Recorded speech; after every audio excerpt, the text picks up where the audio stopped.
Commander Heijin stared at the strange message on his screen. The words were not in any human language, but the computer had worked hard to translate them. The message had come from far away in space, further than any human had ever traveled. "Help us," the message said. "The Eaters of Worlds come. We call to the Ancient Ones of Sol 3. Please answer." Heijin rubbed his tired eyes. He had been working on the UES determination for 6 months now. This was humanity's first big ship made for traveling between stars. They were still learning how to use it properly. Most days were boring, just checking instruments and watching empty space. "Commander," called Dr. Somin from across the bridge. She was the ship's expert on alien life, though they had never found any aliens before. "I think this message is real." Heijin walked over to her station. Somin was young but very smart. She had studied every theory about alien life that humans had ever made. Her fingers moved quickly over her keyboard as she showed him her work. "Look at this language pattern," she said. "It's too complex to be fake, and the signal came from the Vega system. That's 25 light-years away. No human could send a message from there." The bridge was quiet except for the soft hum of the ship's engines. Heijin looked around at his crew. They were all good people, but they were also very far from Earth. If something went wrong, no one could help them. "What do they mean by Eaters of Worlds?" asked Captain Tejo. He was older than the others and had fought in Earth's last war. His hand always stayed near his weapon, even in space. So Min pulled up another screen. "I think they mean something is attacking them. Something that destroys planets. They're asking for help from whoever lives on Sol 3. Sol 3 is Earth," said Engineer Boram from her station. She was fixing something with her tools, as always. "Why do they think we're ancient ones?" Heijin thought about this. Humans had only been in space for about 200 years. They were still very new to space travel. But maybe to these aliens, any species that could travel between stars was old and wise. "Send a message back," Heijin decided. "Tell them we got their call." Somin worked on the reply for an hour. She had to be very careful with the translation. One wrong word could cause big problems. Finally, she sent the message. "We are the people of Sol 3. We hear your call for help. We are coming." The answer came back in just a few hours. The aliens seemed very excited and grateful. They sent star maps showing where to find them. They also sent warnings about the Eaters and begged the humans to hurry. Heijin called Earth right away. The message would take years to reach home, but Earth needed to know what was happening. Then he gathered his senior officers in the meeting room. "This could be a trap," said Captain Tejo. He did not trust easily. "Maybe these aliens want to trick us and steal our ship. Or maybe they really need help," said Somin. "Think about it. If something is destroying whole planets, Earth could be next." Boram looked up from her tablet. "I've been checking our ship systems. We can make the trip to their location. It will take about 3 weeks. Heijin knew this was the biggest decision of his life. His orders from Earth were to explore and learn, but stay safe. Going to help aliens was not in his orders. But if these aliens were telling the truth, many people would die if he did nothing. "We go," he said finally. "But we stay ready to run if this is a trap." The trip took exactly 22 days. During that time, the crew received more messages from the aliens. The messages told a terrible story. Whole star systems were going dark. Billions of aliens were dying. The enemy moved from planet to planet like hungry animals. The aliens called themselves the Galactic Harmony Council. They had 12 different species working together. They had been at peace for thousands of years. They had no armies and no weapons. They did not know how to fight. "How can they have no weapons?" asked Tejo. "Even peaceful people need to protect themselves." So Min had been studying the alien messages. "I think they're very different from us. Maybe they never had wars. Maybe they never learned to fight." When they finally reached the alien system, Heijin could not believe what he saw.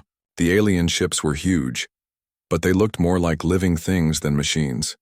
They were smooth and curved with no sharp edges. They glowed with soft light. The biggest alien ship was bigger than a city. It moved slowly through space like a giant whale. There were no weapons on it anywhere. "UES determination," came a voice over the radio. The translation was much better now. "We welcome the Ancient Ones of Sol 3. Please come aboard our ship." Heijin took a small team to meet the aliens. So-min came to help with talking. Tae-ho came in case there was danger. Boram stayed to watch the ship. The inside of the alien ship was like a garden. There were plants everywhere and soft, warm, light. The air smelled like flowers. Everything was curved and smooth. There were no straight lines anywhere. The aliens themselves were even more surprising. They looked like tall, thin people, but their skin was blue-green like plants. They had big, gentle eyes and moved very slowly. They seemed more like walking trees than animals. "Welcome, Ancient Ones," said the alien leader. His name was too complex for humans to say easily. "We have waited so long for your help." Heijin looked at his team. None of them looked very ancient or wise. They were just regular people from Earth, trying to do their best. "We got your message," Heijin said. "Tell us about these eaters." The alien leader's big eyes filled with fear. "They come from beyond our borders. They eat everything. Plants, animals, entire planets. They cannot be reasoned with. They cannot be stopped. We have lost 17 worlds already." So-min stepped forward. "What do they look like? How do they fight?" "They are like a swarm of insects, but the size of ships. They work together as one mind. They cover planets like a dark cloud and consume everything living." Tae-ho asked the important question. "What weapons do you have to fight them?" The aliens looked confused. "Weapons? We do not understand. We have tools for building and growing, but not for destroying." Heijin realized the truth. These aliens had never learned to fight because they had never needed to. They were like sheep asking wolves for protection from other wolves. "We'll help you," Heijin said. "But you need to understand. We are not ancient or wise. We are fighters. And fighting is messy." The alien leader's eyes grew even bigger. "You will truly help us." "Yes," said Heijin. "But first, you need to see what humans are really like." Ambassador Yoon Seo had never seen anything like the alien ship called Serenity's Voice. Everything inside was alive. The walls breathed slowly like sleeping animals. Vines hung from the ceiling and glowed with soft light. The floor felt warm and soft under her feet. She walked beside the alien guide, whose name sounded like wind through leaves. The alien moved very slowly, stopping often to touch the walls or speak quietly to the plants. Yoon Seo had to be patient, even though her human instincts told her to move faster. "Your ship grows," she said, trying to understand. "Like a tree?" "Yes," the alien replied. "We do not build ships. We grow them. It takes many years, but they live and help us. They eat starlight and cosmic dust. They heal themselves when damaged." Behind them, Sergeant Dongwoo looked uncomfortable. He was a Marine, trained for fighting. His hand kept moving toward his weapon, even though there was no danger here. The alien ship made him nervous because it was so strange. "How do you defend this ship?" Dongwoo asked. The alien looked confused. "Defend? From what?" "From enemies. From attack." "We have no enemies," the alien said. "All species in our council live in peace. We share resources and knowledge. Why would anyone attack?" Dongwoo looked at Yoon Seo with worry in his eyes. These aliens truly did not understand danger. They were like children who had never met a stranger. Dr. Jae-won was studying everything with his scanner. He was a military scientist, always looking for advantages and weaknesses. The alien technology was amazing, but it was not made for war. There were no armor plating, no weapon systems, no shields. The ship was completely helpless against attack. "How? Do you travel between stars so fast?" Jae-won asked. "Our ships swim through space-time like fish through water," the alien explained. "We found this ability long ago.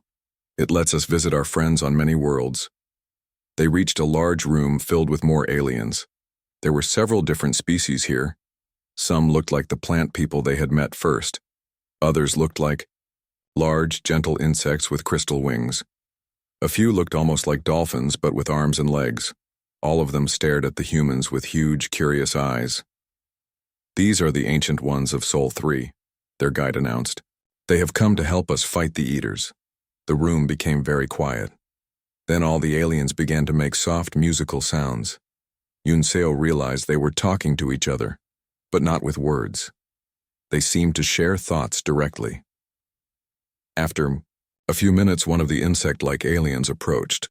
When it spoke, its voice sounded like singing. "Ancient ones, we must understand. You speak of fighting.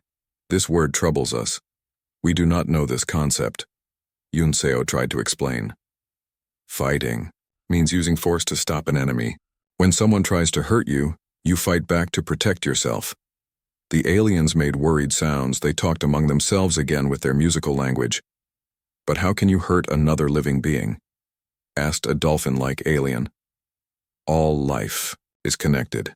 To harm another is to harm yourself." Sergeant Dongwu stepped forward. "Sometimes you have to hurt one person to save many people. If someone is trying to kill your family, wouldn't you stop them?" "We do not have this problem," said the plant alien. "In our council, all beings care for each other. No one would ever try to harm another." Dr. Jaewon pulled out his tablet. "Let me show you something." He displayed a video from Earth's history. It showed human soldiers training for combat. The aliens watched in horror as humans practiced fighting with weapons. Several aliens fell to the floor, others made sounds of distress. The plant alien guide turned pale green and began to shake. You practice violence?" the insect alien whispered. "For no reason?" "We practice so we can protect people," Dongwu explained. "If we don't know how to fight, we can't stop the bad people." "But who are these bad people?" asked the dolphin alien. "Why do they exist?" Yunseo realized the aliens truly could not understand. Their species had evolved past conflict. They had no concept of evil or aggression. They were like people who had never seen darkness trying to understand shadows. "Not all species are like you," she said gently. "Some beings think only of themselves. They take what they want and hurt others to get it." The aliens talked among themselves for a long time. Their musical conversation sounded worried and confused. Finally, their first guide spoke. "We must show you something. Perhaps then you will understand our fear." They led the humans to another room. This one had a large window showing space outside. In the distance, a planet hung in the darkness. But something was wrong with it. The planet looked sick. Its surface was covered with dark, moving patches. "That was Cathera Prime," the alien said sadly. "Home to 3 billion of our people. The Eaters came 6 days ago." As they watched, the dark patches on the planet grew larger. The humans could see that the patches were actually made of millions of small black shapes. They moved across the planet's surface like a disease. "They eat everything," the alien continued. "Plants, animals, even the soil. They leave nothing behind but bare rock." Dr. Jaewon raised his scanner toward the window. "How big are these individual eaters?" "About the size of your flying machines, but they work as one mind, millions of them, all thinking the same thoughts." Dongwu studied the planet. "How do they reproduce? Where do they come from?" "We do not know. They appeared at our border worlds 5 years ago. We tried to talk to them to understand what they wanted. They do not answer, they only consume." Yunseo felt cold inside. "How many planets have they taken?" 17 so far. Each planet feeds them and makes them stronger. Soon they will be too powerful for anyone to stop." The humans watched the dying planet in silence. They could see ships fleeing from the surface trying to escape. But the dark swarm was spreading faster than the ships could fly. "We tried to fight them once," the alien said quietly. "We sent our largest ships to protect Cathara Prime. Watch." On the screen, several of the huge bioships approached the planet.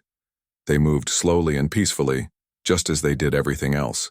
When they reached the swarm, the Eaters covered them like ants covering food.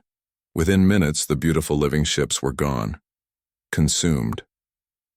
Our ships are not made for violence, the alien explained. They cannot hurt the eaters, and the eaters destroy them easily. Dr. Jawan was taking notes rapidly. What about your technology? Can't you make weapons? We have tools that can cut and shape matter. We have devices that can move energy, but we have never thought to use them for causing harm. That's your problem, Dongwu said. You have everything you need to fight, but you don't know how to use it. The aliens looked at each other with their big, frightened eyes. You truly know how to fight these creatures? We know how to fight, Yunseo said, but our methods might seem cruel to you. We will have to hurt the eaters to stop them. And you might have to learn to fight too, added Dongwu. If you want to survive. The plant alien's leaves rustled with distress. But we cannot harm living beings. It goes against everything we are. These eaters are not really living, Dr. Jawan said, studying his scanner readings. They're more like a virus or a cancer. Sometimes you have to cut out cancer to save the patient. The aliens were quiet for a long time.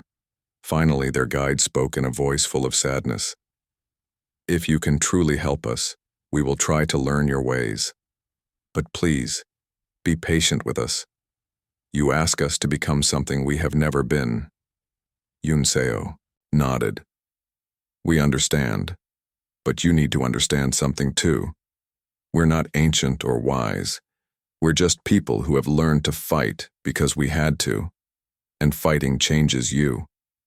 As they spoke, alarms began to sound throughout the alien ship. The musical tones were urgent and frightening. What's happening? Dongwu asked, his hand moving to his weapon. The alien's face turned pale with terror. They've found us. The eaters are coming to this system. They'll be here in 2 days. Yunseo looked at her team. They had come here to help, but they had only one small ship against an army that had destroyed 17 worlds. Then we better start learning fast, she said. Admiral Sujin stood on the bridge of the alien flagship, feeling very out of place.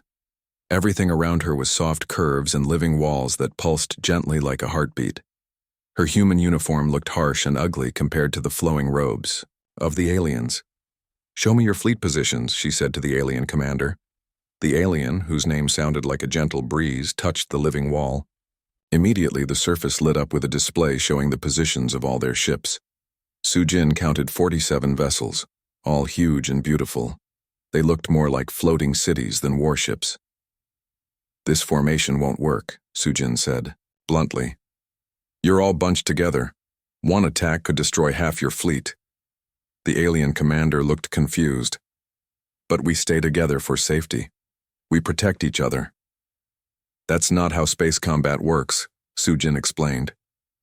You need to spread out, make the enemy divide their forces. Across the bridge, Chief Engineer Wanho was studying the alien ship's systems with his scanner. He looked frustrated. Admiral, these ships have incredible power sources and amazing materials, but they have no weapons at all, not even basic, defensive systems. Lieutenant Kiwu joined the conversation from his position at the communication station. I've been talking to the alien pilots. They don't understand concepts like attack patterns or evasive maneuvers. They just fly in straight lines. Sujin rubbed her forehead. She had fought in 3 wars and commanded fleets through dozens of battles, but she had never faced a situation like this. Her allies had amazing technology but no idea how to use it for fighting. We need to weaponize these ships, she decided. Wonho, is that possible? The engineer pulled up holographic displays of the alien ship's structure. Maybe. Look at this. He pointed to several areas of the ship. These are matter manipulators. They use them for growing and shaping their ships. With some modifications, they could fire solid projectiles at high speed. And these energy systems, Kaiwu added, they could be turned into beam weapons. The aliens use them to power their cities, but the same energy could cut through enemy hulls. The alien commander's plant-like skin turned pale. You want to turn our life-giving tools into instruments of death? Yes, Sujin said without hesitation. If you want to save your people, you need weapons. On the other side of the bridge, Corporal Nari was studying tactical displays with some younger aliens. They were learning basic military concepts like flanking and concentrated fire. The aliens struggled with the ideas. But why would we want to surround an enemy? Asked one of them. Wouldn't that make them feel trapped and afraid? That's the point, Nari explained patiently. Afraid enemies make mistakes, they panic and do stupid things. But causing fear seems cruel, the alien replied. Nari sighed. Sometimes being cruel for a few minutes can save millions of lives. Alarms suddenly filled the bridge with their musical warnings. The alien commander's big eyes went wide with terror. They're here, he whispered. The eaters have arrived. On the main display, space itself seemed to turn black. The darkness moved and shifted like living shadow.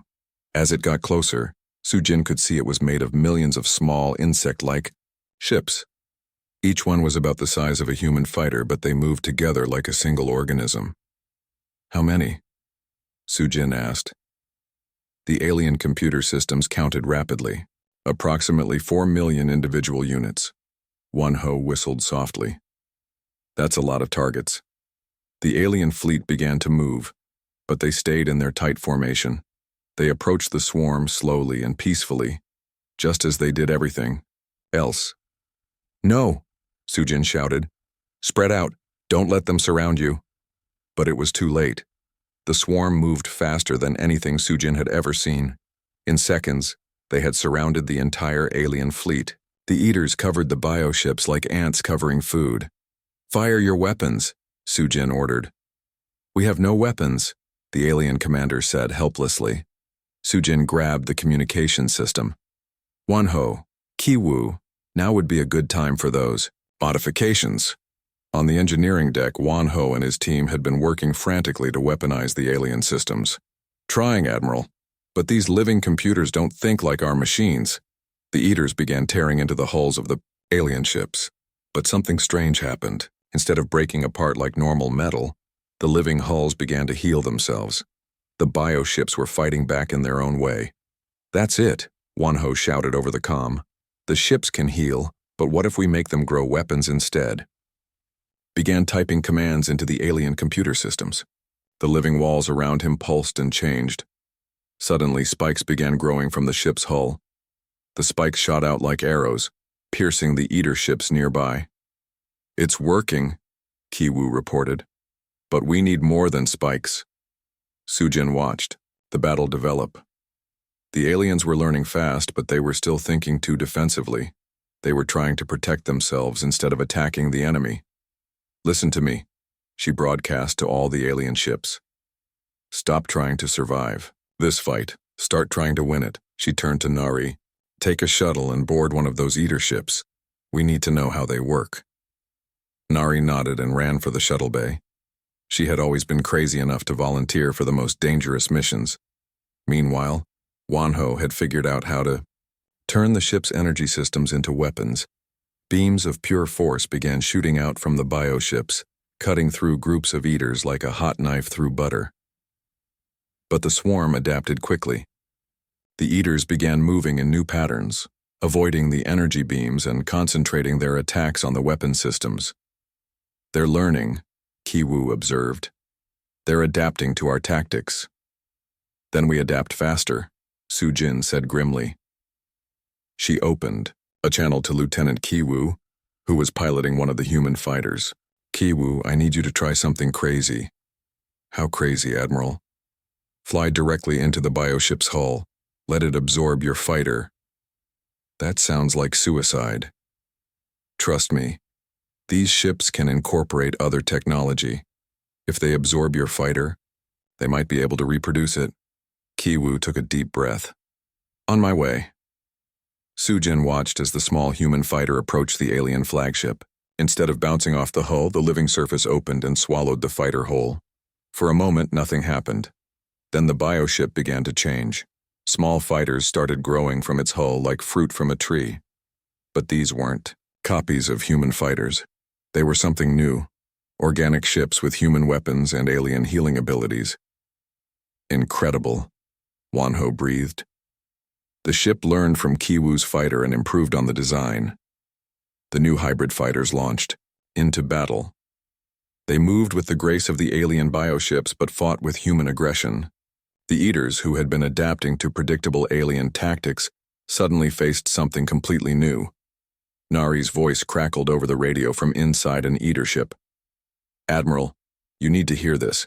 These things aren't just mindless. There's something controlling them. Something big." "Where?" Sujin asked. "Deep in the swarm. There's a ship about 10 times larger than the others. I think it's the Queen or the Brain or something." Sujin studied the tactical display. Hidden in the center of the swarm was indeed a much larger ship. It was sending out signals to all the other Eaters. "That's our target," she decided. "All ships, concentrate fire on the central command vessel." But getting to the center of the swarm meant going through millions of Eater ships. It would be like flying through a hurricane of claws and teeth. "I have an idea," Wonho said. "What if we don't fly through them? What if we go around?" "Around how?" "The bioships can alter space-time for faster travel. What if they could create a temporary tunnel through space?" The alien commander, who had been listening quietly, suddenly became excited. "Yes! Our ships can swim through the deep currents of space. We could emerge directly beside their command ship." "Do it," Sujin ordered. The alien flagship began to glow with strange energy. Space around it seemed to bend and twist. Suddenly, the huge bioship disappeared from the edge of the battle and reappeared right next to the Eater command vessel. The Eater Queen ship was enormous and ugly, covered in spikes and armor. It looked like a diseased version of the beautiful alien bioships. "Fire everything," Sujin commanded. Energy beams, projectile spikes, and the new hybrid fighters all hit the Eater command ship at once. For a moment, the Queen ship's defenses held. Then cracks began to appear in its armor. But the Eaters were not finished. Millions of them began swarming toward the flagship, trying to protect their queen. "We're about to be overwhelmed," Kiwu reported. "Then we finish this quickly," Sujin said. She turned to the alien commander. "Can your ship ram the Eater Queen?" The alien looked horrified. "Ram? You mean crash into it on purpose?" "Your ship can heal from almost any damage. Their ship probably can't." The alien commander's leaves rustled with distress, but he nodded. "For our people," he said quietly. The massive bioship accelerated toward the Eater Queen. The living hull began to change, growing a sharp, armored point at the front. It looked like a giant spear flying through space. The impact was tremendous. The bioship punched completely through the Eater Queen, tearing it in half. Immediately, the millions of Eater ships stopped moving. Without their central intelligence, they drifted helplessly in space. "We did it," Kiwu whispered. But Sujin was looking at the tactical display with worry. General Hyun-woo sat in the council chamber aboard the largest alien bioship, surrounded by representatives from 12 different species. But 3 seats were empty now. 3 species had left the Galactic Harmony Council, too afraid of human methods to continue the alliance. "You have turned us into monsters," accused the crystal-winged insect delegate. Her voice chimed like broken glass. "Our young ones now speak of death and destruction. This is not our way." Hyun-woo kept his face calm, though inside he felt tired. "Your young ones are alive to speak because we taught you to fight. Would you rather they be silent forever?" Counselor Shin-ai, the human diplomat, tried to smooth over the tension. "What General Hyun-woo means is that sometimes survival requires difficult choices." "But at what cost?" asked the dolphin-like delegate. "Our newest ships grow weapons as naturally as they grow life support. We have become something we swore never to be." The argument was interrupted by urgent alarms. Captain Yoonji's voice crackled over the communication system from deep behind enemy lines. "General, this is Phoenix Team. We've reached the Devourer staging area in the Kepler system. You need to see this." The main display activated, showing the view from Yoonji's reconnaissance ship. What they saw made everyone in the council chamber fall silent. The Devourers were building something massive. It looked like a moon, but made entirely of their black, insect-like ships. Millions of them worked together, adding layer after layer to the growing structure.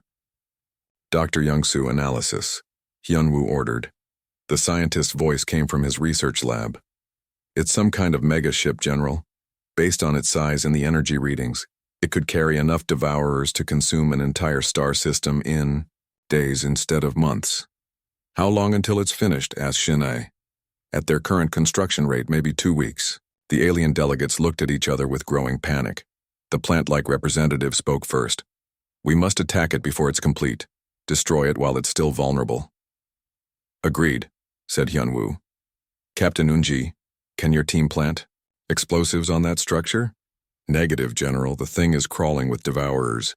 We'd need an entire fleet to fight our way through. Then that's what we'll give you. But even as he said it, Hyunwoo knew they had problems. The Alliance fleet was spread across dozens of star systems, protecting refugee worlds and fighting smaller devourer swarms. Gathering enough ships for a major assault would leave other systems defenseless. General, came another voice over the comm. It was Admiral Sujin from the front lines. We have a bigger problem. The devourers are adapting faster than we anticipated. The display switched to show recent battle footage. Hyunwoo watched in dismay as devourer ships avoided human tactics with ease. They had learned to scatter when energy beams fired, to attack from multiple angles simultaneously, and to target the hybrid bio-ship's weapon systems first. They're using our own tactics against us, Sujin continued. Every strategy we've taught the aliens, the devourers have figured out how to counter. Dr. Youngsu's analysis confirmed the bad news. The devourers have a collective learning system. Each engagement teaches them more about how we fight. They're evolving combat algorithms in real time. Counselor Shinai looked worried. Can we adapt faster than they can? Not at this rate, admitted Hyunwoo. We're running out of new tricks. The council chamber erupted in frightened chatter from the alien delegates. Some spoke of surrender. Others wanted to flee to the far edges of the galaxy. A few whispered that maybe the species who had left the Alliance were right to go. Quiet, Hyunwoo said firmly. We're not beaten yet. But privately, he was beginning to doubt. The humans had introduced war to a peaceful galaxy, and now that war was spinning out of control. The devourers were becoming more dangerous every day and the Alliance was falling apart. Captain Yunji's voice interrupted his dark thoughts. General, I'm sending you some data we collected from inside devourer territory. Dr. Youngsu should look at this immediately. The data package contained deep scans of devourer biology and technology.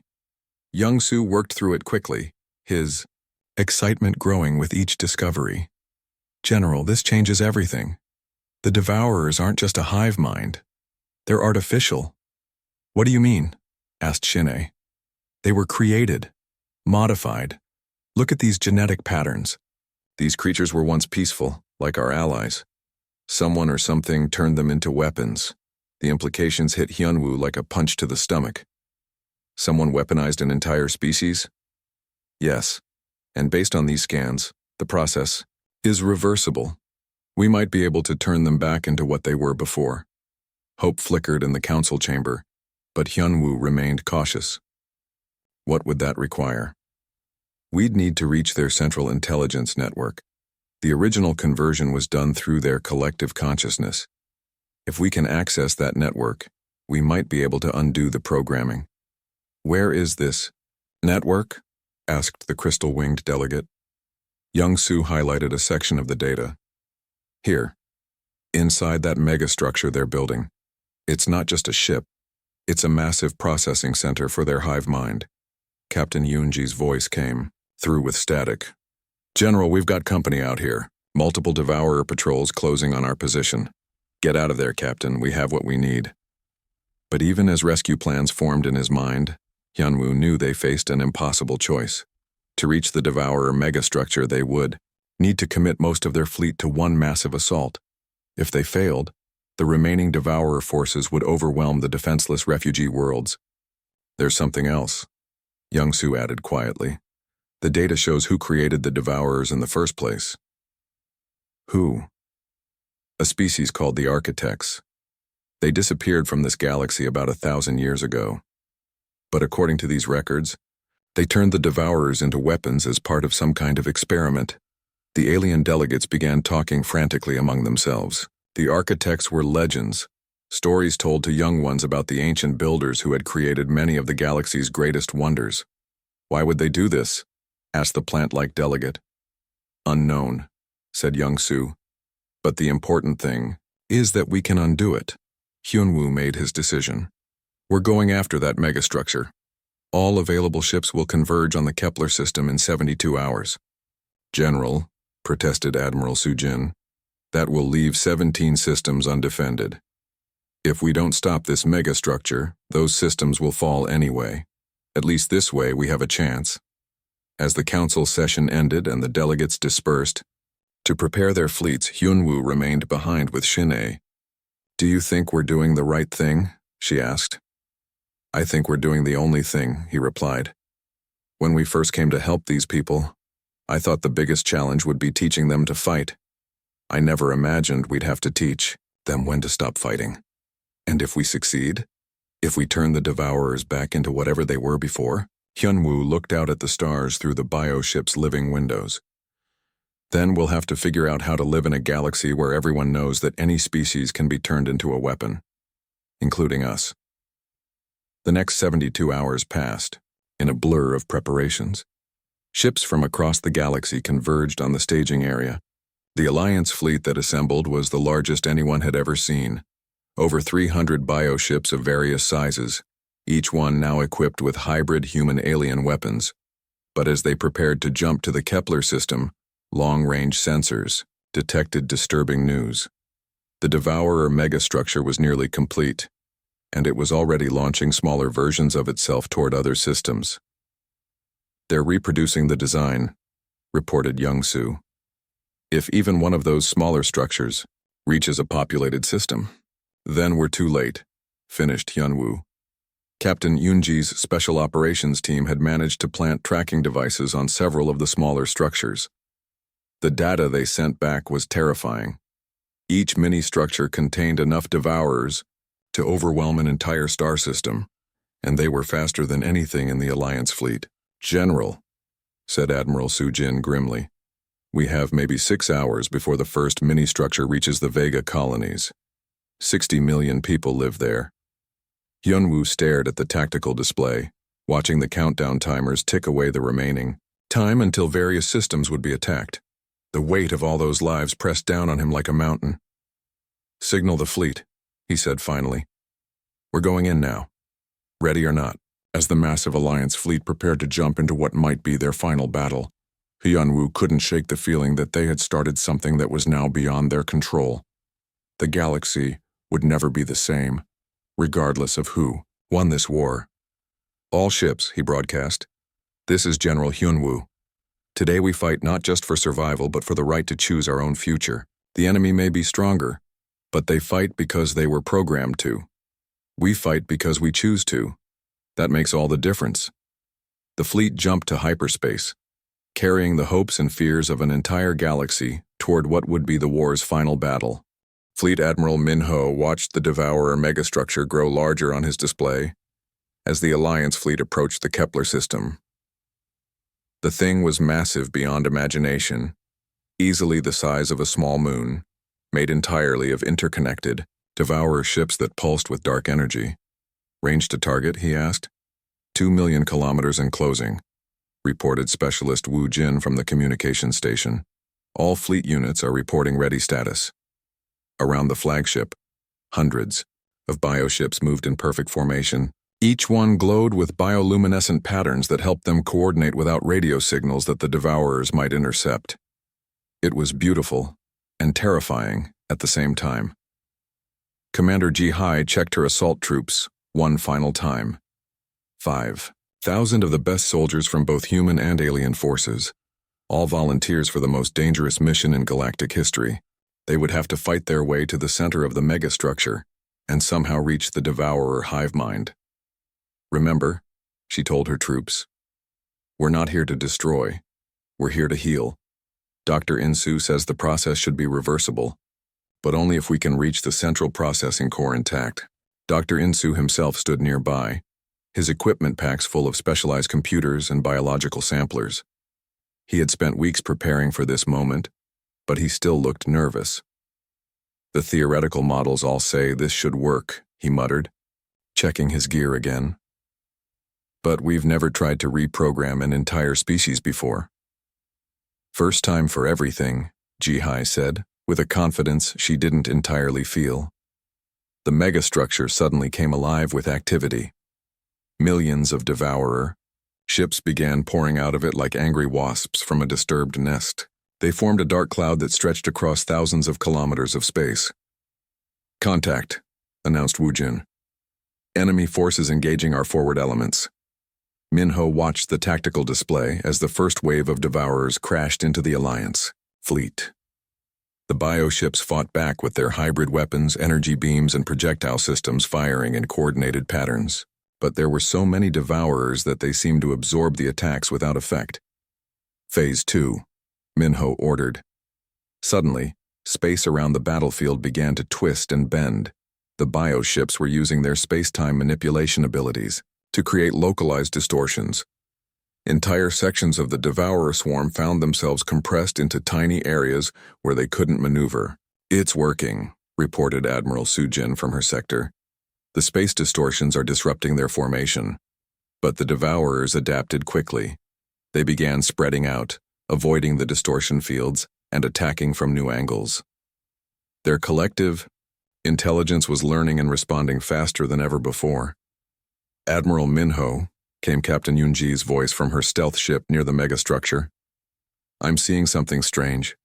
The big structure is starting to glow. On the main display, the devourer megastructure began pulsing with bright energy. Waves of force rippled out from it, and wherever those waves touched the devourers, they became faster and more aggressive. It's boosting them, Dr. Insu realized. The megastructure is enhancing their combat abilities in real time. Then, we need to shut it down fast, Minho decided. Jihai, take your assault teams in now. Roger that, Jihai replied. All assault teams prepare for drop. Dozens of small shuttles launched from the bioships, carrying the assault teams toward the megastructure. They flew through the chaos of the space battle, dodging energy beams and colliding ships.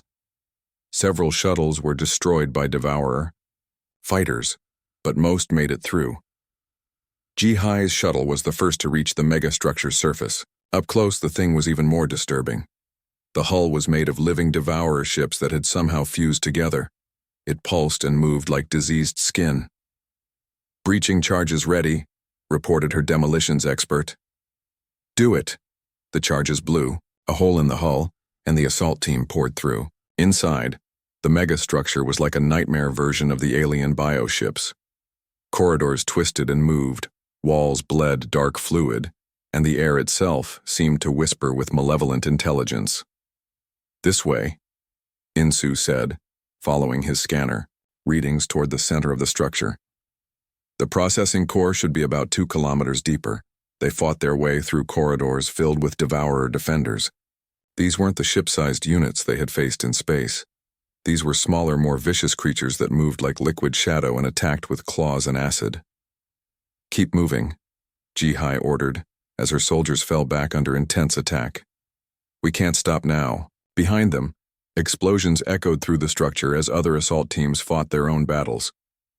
Minho's voice crackled over the radio with updates from the space battle. Fleet status critical. We're losing ships faster than we can replace them. How much longer do you need?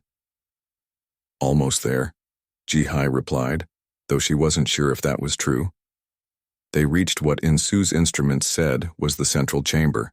The door was massive and covered with organic security systems that responded to their approach like angry animals. Stand back, said the demolitions expert. This is going to be loud. The explosion tore through the door, revealing a chamber beyond that took everyone's breath away. It was enormous, filled with thousands of organic computers that pulsed with sickly light. In the center stood something that might once have been alive. A creature the size of a building, connected to every system in the chamber by thick, cable-like growths. The original species, Insu whispered in horror. This is what they used to be. The creature's eyes opened, hundreds of them, all across its massive body. When it spoke, its voice filled the chamber like thunder. Why do you disturb our perfection? It asked. We have transcended weakness. We have become pure purpose. You've become slaves, Jihai replied. Someone turned you into weapons. Balaids, architects showed us truth. Individual thought is chaos, only unity brings peace. Insu was working frantically with his equipment, trying to interface with the biological computers. I'm reading massive data streams. This thing is controlling millions of devourers across the galaxy simultaneously. Can you reverse the process? Jihai asked. Maybe. But I need time, and this creature won't cooperate willingly. The chamber shook as explosions echoed from outside. Minho's voice came over the radio with growing urgency. We can't hold them much longer. Half our fleet is gone. Jihai made a decision that went against everything humans had learned about warfare. Instead of threatening the creature, she put down her weapon. Look at us, she said to the massive being. We're different species working together. Humans, plant people, crystal wings, dolphin folk. We fight as individuals, but we choose to cooperate. That's stronger than forced unity. Impossible, the creature replied. Chaos cannot defeat order. But it did, Insu said, suddenly understanding. Look at your own data streams. Every time we adapted to your tactics, every innovation we made, it came from chaos. From individuals making their own choices. He had found the connection point for his equipment.